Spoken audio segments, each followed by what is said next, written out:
No warning signs that I'm aware of. And it was a revelation that the White House had no intention of making public. President Bush was told in August that Osama bin Laden might be planning an attack involving the hijacking. Could have predicted. Nobody in our government, at least. August 6th PDP. I believe the title was Bin Laden Determined to Attack Inside the United States. 70% of family members' questions were never answered during the 9/11 Commission report. Lee Hamilton and Thomas Keane said they were set up to fail. I mean, I'm a member of the commission. It's a scam. It's absolutely disgusting. The questions, Mr. President. The questions. Building 7 ablaze at the moment and apparently getting ready to collapse. Building 7, freefall collapse. Well, no, there's number 7 coming down. The excitement and the fun that people get watching an old building being demolished, and they wired very carefully for days, and it's a very careful operation. Third time today. It's reminiscent of those pictures we've all seen too much on television before, when a building was deliberately destroyed by well-placed dynamite to knock it down. The smartest thing to do is pull it. And they made that decision to pull, and then we watched the building collapse.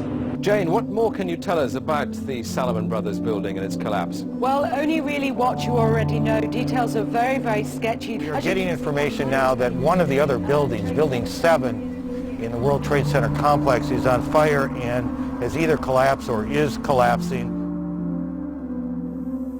The Pentagon. Vanishing airplane. From my close-up inspection, there's no evidence of a plane having crashed anywhere near the Pentagon. The only site is the actual site of the building that's crashed in, and as I said, the only pieces left that you can see are small enough that you could pick up in your hand. There are no large tail sections, wing sections, a fuselage, nothing like that anywhere around, which would indicate that the entire plane crashed into the side of the Pentagon. Firefighters and police describing explosions. A lot of them.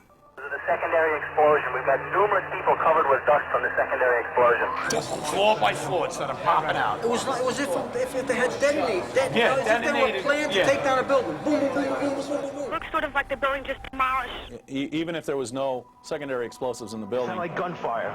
You know, bang, bang, bang, bang, bang. And then all of a sudden, 3 big explosions. Do you know if it was an explosion or if it was a building collapse? To me, it sounded like an explosion.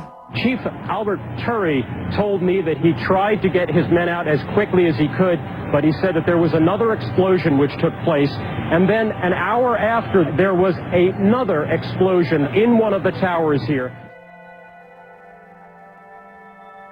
Sibel Edmonds, FBI translator, breaking her gag order.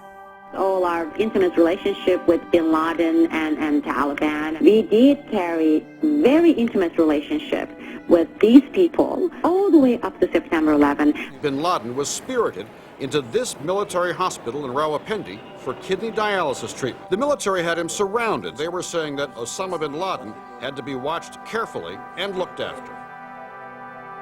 NORAD standing down. Where were the planes? On now to one of the eeriest moments amid the carnage of 9/11. A mysterious plane was seen flying right over the president's residence. The E-4Bs over New York and Washington, otherwise known as the Doomsday Planes. It has never been officially explained. Cell phones working at impossible altitudes.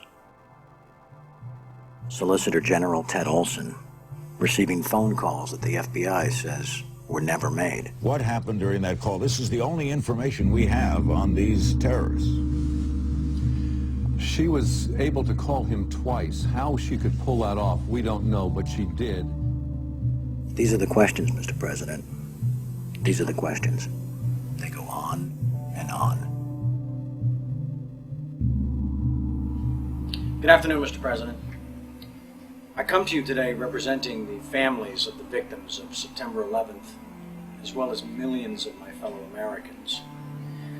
Hopefully by now you've had a chance to read my letter to you, 20 Minutes with the President, and if not, at least had its contents brought to your attention. We have questions, Mr. President. Lots of questions. A lot of them are detailed in my letter, but trust me, there are hundreds more questions. As my letter chronicles, sir, The 9/11 Commission itself says they were lied to, deceived, and essentially prevented from carrying out a real investigation. The people of the United States and the world demand the truth, sir. We have to continuously ask questions. That's what a patriot does. That's what a true American does. We ask questions. You, sir, have the power as well as the responsibility to initiate a truly independent congressional investigation into the events of 9/11 as well as its aftermath. We want our country back, Mr. President. Therefore, I'm not just calling on you and your team. I'm calling on each and every American citizen to wake up, stand up, and demand the truth. We're counting on you, Mr. President. Be on the right side of history.